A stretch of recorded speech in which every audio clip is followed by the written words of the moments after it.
verse 1. And Jacob lifted up his eyes and looked, and behold, Esau was coming, and 400 men with him. So he divided the children among Leah and Rachel and the 2 female servants.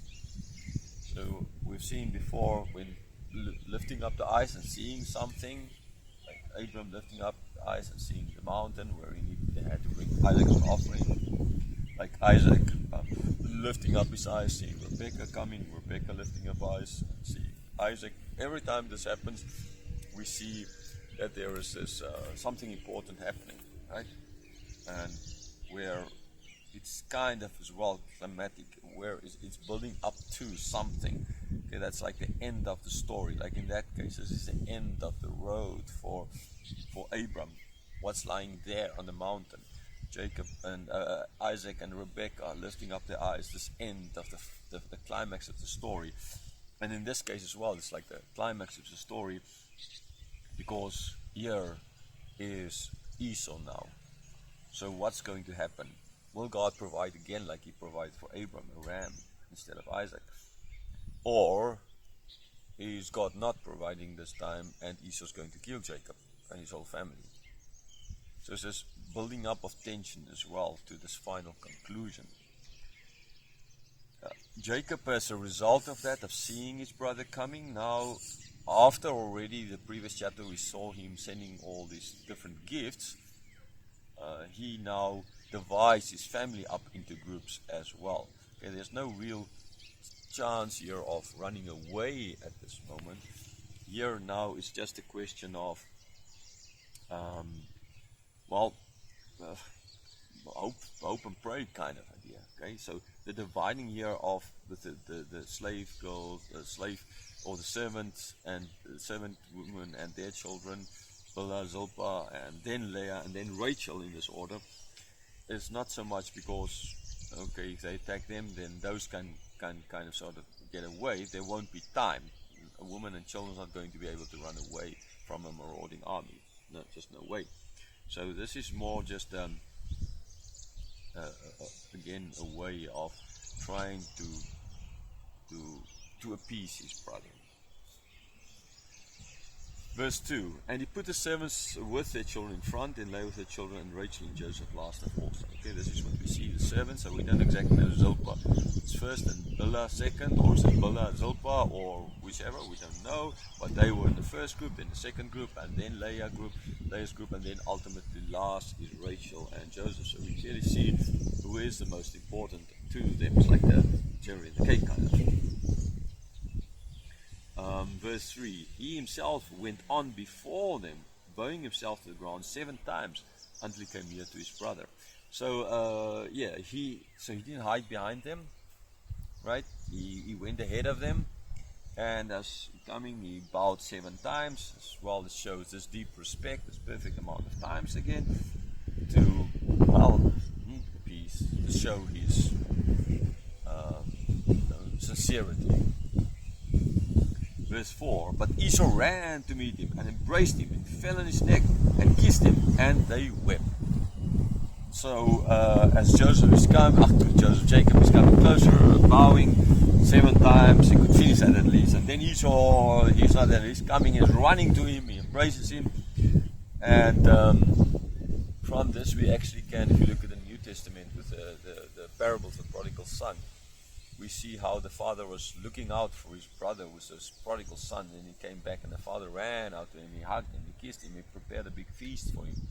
So in this case, Jacob is like the prodigal son, and Jacob is like the prodigal son, and Esau is like the father who was waiting for him, right? So it's like that parable of Jesus could be or can be or was maybe based on this story here, okay?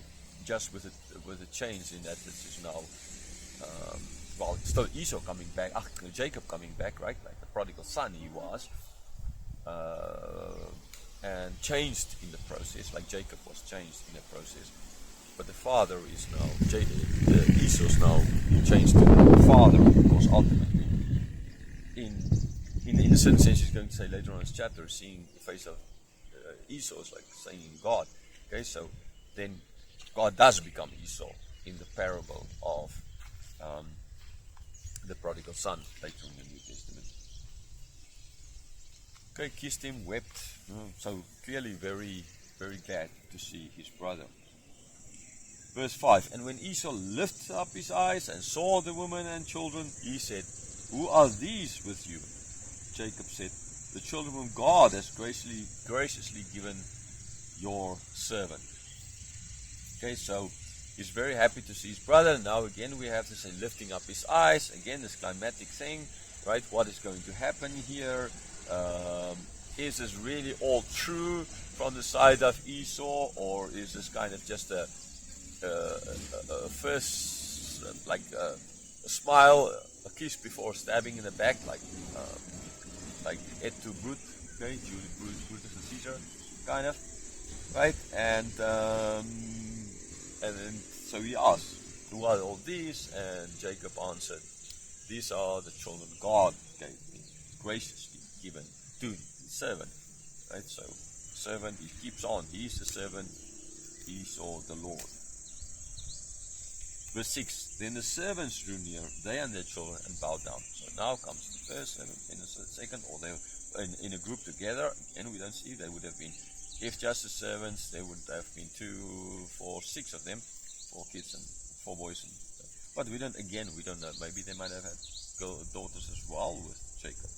It's not stated because they're not Dinah, and Dinah is just important to the next chapter. Okay, so, they come and they do the same. They bow down.